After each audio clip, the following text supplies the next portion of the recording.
Salve galera do xadrez, e vamos continuar aqui rumo aos 2.000 pontos jogando partidas rápidas no chess.com. E agora a gente já alcançou, né, os 800 pontos de rating e vamos nessa jornada aqui contra um jogador do Peru, jogador de 765 pontos de rating.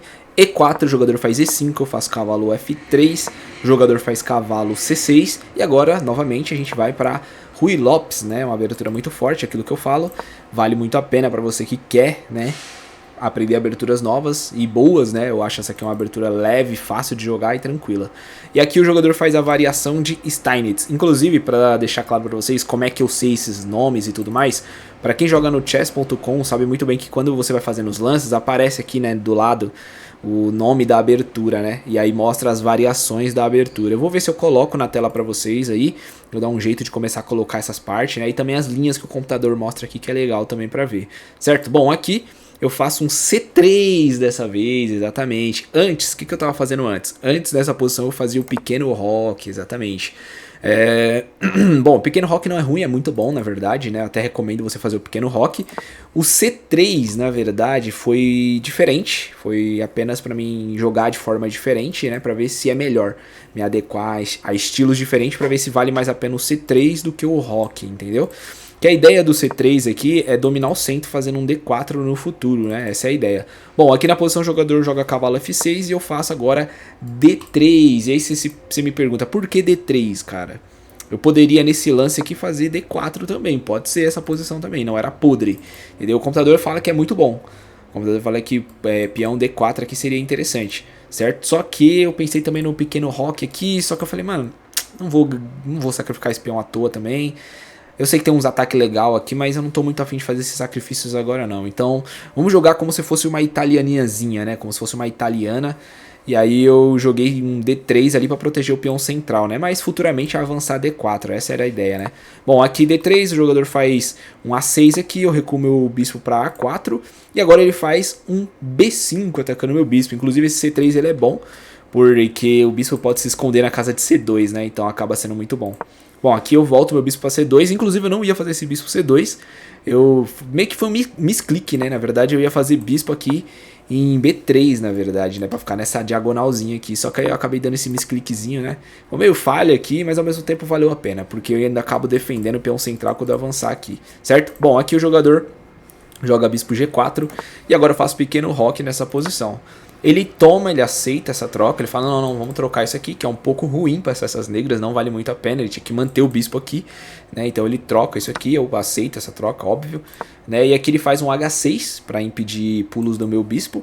Agora eu jogo torre D1, aí você deve estar se perguntando, caceta, que lance foi esse de torre D1 aleatoriamente? Por que torre D1? Me explica essa torre D1. Cara, tem dois motivos do porquê torre D1. Inclusive isso aqui até sai um pouco dos princípios da abertura, hein? Que os princípios da abertura falam o seguinte, libera as peças médias, tá ligado? Conecta as torres e mete o rock aqui, certo? Porém, nessa posição aqui, não necessariamente o melhor lance seria, né, jogar liberando as peças médias, entendeu? Tem certos, vamos dizer assim, certas posições no início do tabuleiro do xadrez, em algumas partidas muito específicas, que às vezes vale mais a pena você fazer um movimento de não desenvolvimento das peças médias. É meio estranho falar isso, né? Tipo, meio que sair dos princípios, mas como é que eu, por exemplo, aprendi isso? Eu aprendi, não foi em livros, não foi nada, foi jogando. Eu peguei a percepção jogando, de que tem certos momentos que vale a pena você fazer determinados lances, que às vezes vai contra a teoria das aberturas, mas é assim, lances muito específicos, entendeu? Muito específicos mesmo, né? E no caso aqui, esse torre D1 é um deles. É raro aparecer lances assim, mas vale muito a pena. E por que essa torre ela é boa, né? Eu acho que essa é a pergunta principal. Bom, primeiro que protege o peão de D3 quando subir para a D4, sem falar que fica nessa linha aqui da dama. Obviamente não tá acontecendo nada agora, né, contra a dama, mas quem sabe num futuro, entendeu? Então esse torre D1 aqui é leve e muito forte, certo? Aqui ele faz um lance totalmente errado, né? Esse lance é podre. G5, quebrando o rock dele, e sem falar que ele já tá com o rock todo destruído.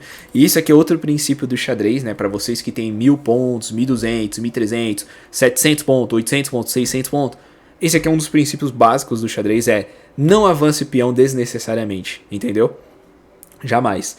Nunca avance peão desnecessariamente, entendeu? Nunca. Só se for muito preciso você avançar peão, né? No caso, os peões que você tem que liberar geralmente são os peões centrais no começo, né?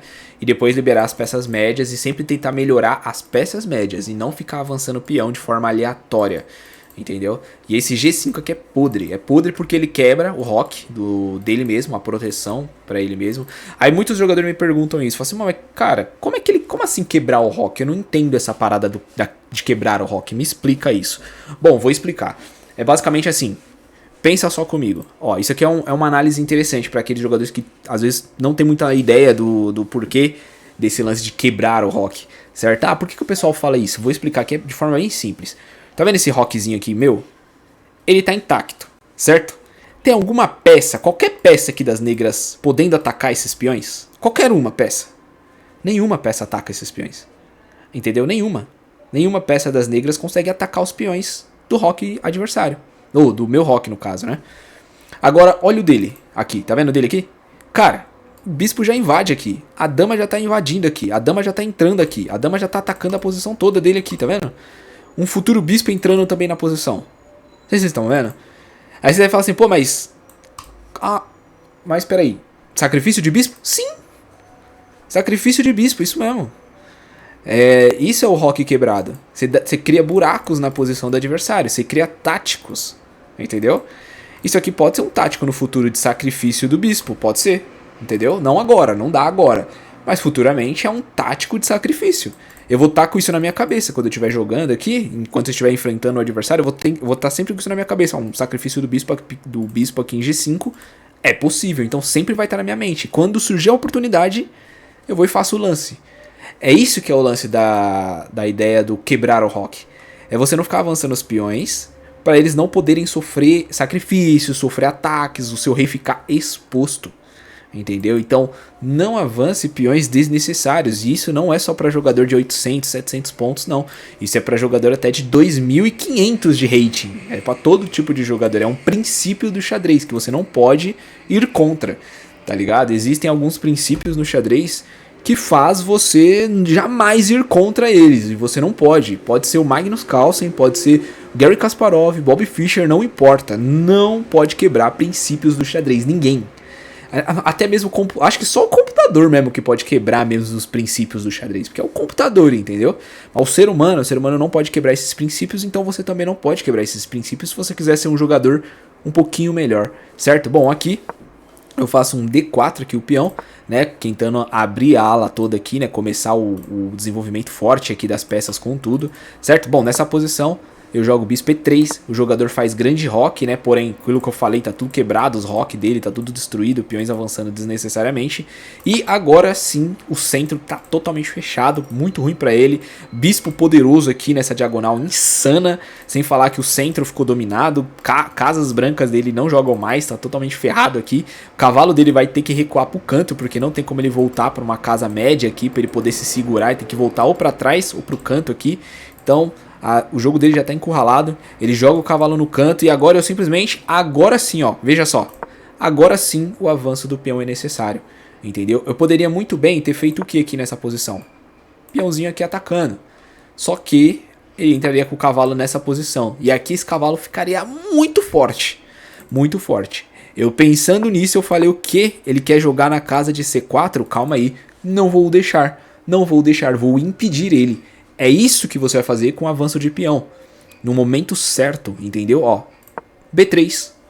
Impediu o cavalo de avançar. Esse cavalo não joga mais, né? Tá totalmente encurralado, não consegue fazer, tá no canto, tá preso, entendeu? Então, o avanço de peão tem que ser cuidadosamente milimétrico e, assim, com muito respeito ao peão, tá ligado? Você tem que respeitar os seus peões, mano. Não é assim, vou avançar que nem louco. Avança que nem louco, você vai ter que dar 2, 3 passos pra trás, entendeu? É que nem aquele bagulho da vida, né? Você se joga lá na vida... Acaba querendo fazer algo, dar um pulo maior do que poderia dar. Quando você vê, você tem que recuar, sei lá, 100 metros por causa desse pulinho extra que quis dar, entendeu? E os peão é a mesma fita. Você tem que avançar eles da forma correta, não na loucura, entendeu? Bom, beleza. Aqui ele joga bispo aqui em G7. E simplesmente agora eu avanço novamente o peão A4, olha só como os peões avançando de forma correta, né? Correta, muda o jogo. Por que eu tô avançando agora os peões aqui? Porque agora a gente vai atacar a ala quebrada do nosso adversário. E olha aquilo que eu falei pra vocês, ó, atacando já a ala do rei. Já estou atacando aqui, já complicando a posição dele. Já estou atacando os peões do rock dele. Aquele lance, não avance peões desnecessariamente. Entendeu? De forma descomunal, assim, né? Porque no início da partida, né, ele fez esse B5 para atacar o meu bispo que estava aqui em H4, em A4, né? Porém, ele fez o rock grande, né? Então foi horrível isso, entendeu? Quando no começo o jogador faz um B5 aqui, é óbvio que ele tem que fazer o rock pequeno, entendeu? Mas não, depois ele fez tudo errado e fez o rock grande. Mas beleza, né? Vamos continuar aqui, ele avança peão, eu capturo, ele recua o cavalo, né? Na verdade ele entregou o peão ali, agora eu libero o outro cavalo em D2, ele joga peãozinho atacando a minha dama lá, peão G4, e agora eu jogo minha dama tranquilamente E2, atacando o peão de A6, ele joga a dama dele em D7 ali, né, para tentar dar um jeito de... Na verdade eu não sei o que ele queria fazer aqui, mas, né, fazer o que? Eu tomo o peão, ele avança outro peão aqui no desespero, e aqui tem um quadrilhões de táticas para as peças brancas aqui, que as peças brancas podem fazer. É aquilo que eu falo do tático, né, o tático, rapaziada, o tático é o seguinte... Por que você treina a tática?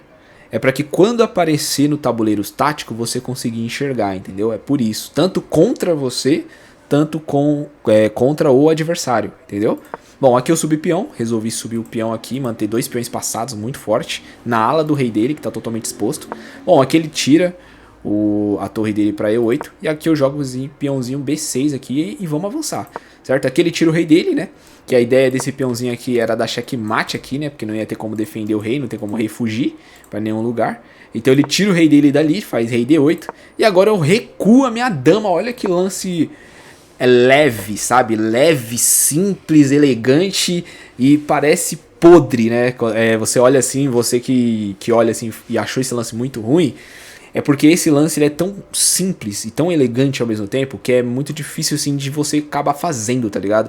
Eu posso falar uma coisa pra vocês? Demorei pra entender lances como esse aqui, ó, por exemplo. Dama D3, dama E2 aqui, por exemplo. Por quê? Ó, olhem aqui comigo, analisa comigo isso aqui. A dama tá muito bem posicionada ali, atacando o cavalo, entrando, dando cheque, apoiando os peões, apoiado pela torre, ainda tem um cavalo que tá chegando aqui na posição de C4 aqui apoiado. A dama tá muito boa ali, muito boa ali. Qualquer jogador de 1700, 1800, 1900 de rating jogaria com a dama aqui, ficaria com a dama aqui e não estaria nem aí. Eu era assim. Eu ia ver isso aqui e ia falar Egini. O cara tá usando Egini. Eu ia pensar isso na hora, não, Egini, que porra é essa? Voltou dama, Egini. Egini, total Egini. Eu ia pensar na hora isso, na hora. Mas, com o tempo de jogo, né, de eu jogando muitas partidas e tudo mais, eu peguei a percepção de que tem certos lances que você tem que ter cautela e não se desesperar e não entregar a posição. Às vezes, você recuar uma peça que tá muito firme, muito boa mesmo, é a melhor opção. Por incrível que pareça. E aqui eu pensei o seguinte, assim comigo mesmo. Eu falei assim, essa dama aqui ela tá bem posicionada. Porém, eu acho melhor eu reposicionar essa dama, não jogar com a dama lá em cima, pra caso ela não fique presa, supostamente possa ficar presa, né? Não é garantido que isso vai acontecer, mas pode ser, entendeu? De um possível ataque futuro de torres entrando aqui na posição, sei lá, prender minha dama de alguma forma. Então eu não preciso daquela dama ali. Eu recuo a minha dama tranquilamente, avanço os peões apoiado pela torre e o futuro cavalo em C4 e tá tudo certo. Pressão fortíssima, dama protegida, posição protegida, sem falar que a dama nessa posição em E2 protege meu rei de futuros avanços e ataques aqui do nosso adversário. Então esse lance, além dele ser elegante, ele é simples e ao mesmo tempo complexo. A palavra certa é lance elegante, eu diria, tá ligado? Mas beleza, vamos voltar aqui, vamos continuar. O jogador joga rei dele. Ah lá, aquele lance que eu falei pra vocês, o rei, torre podendo sair depois atacando a minha dama. Então já prevendo isso tudo, né? E agora ele jogou rei E7. E nessa posição, cavalo C4. As peças das brancas entrando levemente, tranquilamente aqui de boa. Entendeu? Bom, jogou torre agora B8 e agora peão avançando A5, o win condition fortíssimo aqui dos peões, embaçado aqui de lidar, sem falar que as minhas peças estão muito boas, né, bispo tá atacando toda a posição dele aqui, né, esse bispo aqui ele é ruim porque os peões bloqueiam ele, mas ele é bom pra defender pelo menos, né, bloqueia aqui as posições, por exemplo, esse bispo aqui protege esse peão central, né, se esse peão central caísse ia azedar tudo aqui, né, ah beleza, aqui ele faz um H5 aqui, né, e agora peãozinho ali, A6 atacando o cavalo. E aqui ele meio que entrega o cavalo, né? Falando, não, chega, vou entregar alguma peça aqui. Eu acho que ele errou aqui, mas beleza, né? Eu tomo aqui, ele toma com a dama. Eu simplesmente jogo o meu bispo já com a ideia de trocar as peças logo, né? Ele troca a torre ali embaixo em A1. Eu simplesmente primeiro dou cheque aqui primeiro, né? Vou lá, tomo, dou cheque primeiro. Tiro as peças dele agora. Vou devagarzinho tomando as peças e simplesmente vou simplificando a posição. Eu não preciso mais ficar que nem maluco, desesperado. Não, vou lá, troco as peças. Já tenho uma peça a mais, vou trocar as peças e vou ganhar tranquilamente, certo? Jogou torre e aqui eu cravo a dama dele aqui nessa posição. E aqui simplesmente o jogo já era. Não tem mais o que o cara fazer, certo? Ele tira, dou cheque duplo aqui com o cavalo em D6. Ele recua, ele volta o rei dele novamente para a mesma casa de E2, de E7, quer dizer. E aqui eu venho com o cavalo, pego ali a dama dele, ele vem com a torre, eu capturo. E aqui o nosso jogador, ele simplesmente abandonou a partida, né, nesse momento aqui de jogo.